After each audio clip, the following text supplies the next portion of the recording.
Oh, hello everyone. It's your old friend Malcolm the Cat here, official diplomatic mascot of the state of Nagaland. A lot's happened since the last time we met, and we've made a lot of progress. Almost 1 million people have become more aware of the terrible oppression the Nagas face every day by way of the Indian regime. But on a lighter note, I went out on a date with Annie last week. You remember Annie. Isn't she beautiful?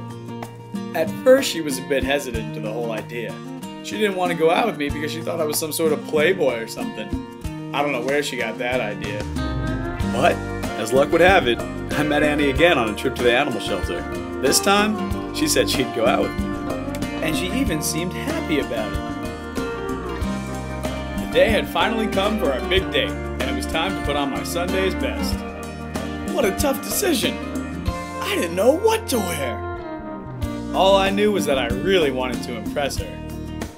Now what should I go with? Classy or casual? Overdressed or underdressed? I didn't know. I guess clothes aren't such a big deal, but I like to keep it stylish.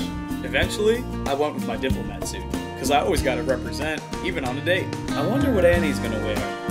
Whatever it is, I know it's gonna be gorgeous.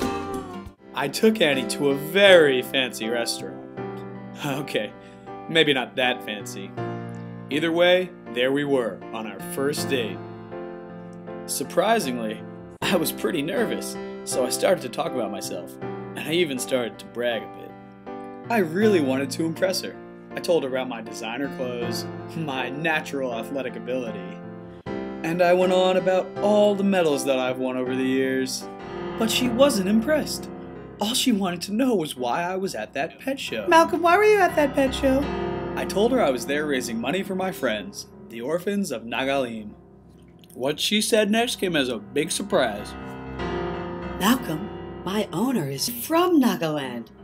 And I became an orphan years ago when my Naga owner, who I was living with here in the US, was forced out of seminary school because she became too outspoken about the human rights problems the Nagas have with the Indian government. Ah, so that's why you were at the animal shelter. But wait, if you're an orphan, how did you get out of the shelter? I escaped to see you, Malcolm.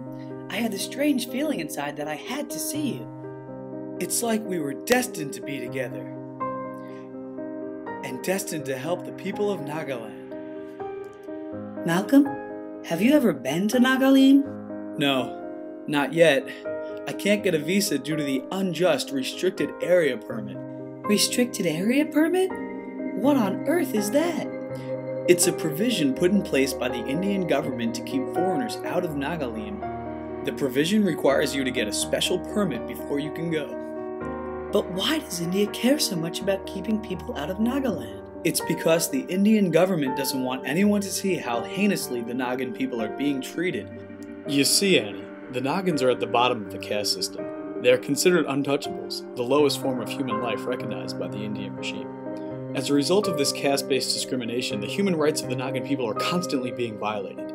Nagaland is also one of the countries still affected by the Armed Forces Special Powers Act. This act gives officials unheard of authority over their citizens. The law grants the military wide powers to arrest without warrant, shoot to kill, and destroy property in so-called disturbed areas. It also protects military personnel from prosecution, personnel responsible for serious crimes.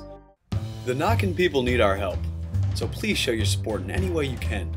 For more information on our cause, please visit www.nagalim.us. Also, please visit www.ipetitions.com/petition/free-nagalim21. Sign our petition and show your support. Thanks. See you next time.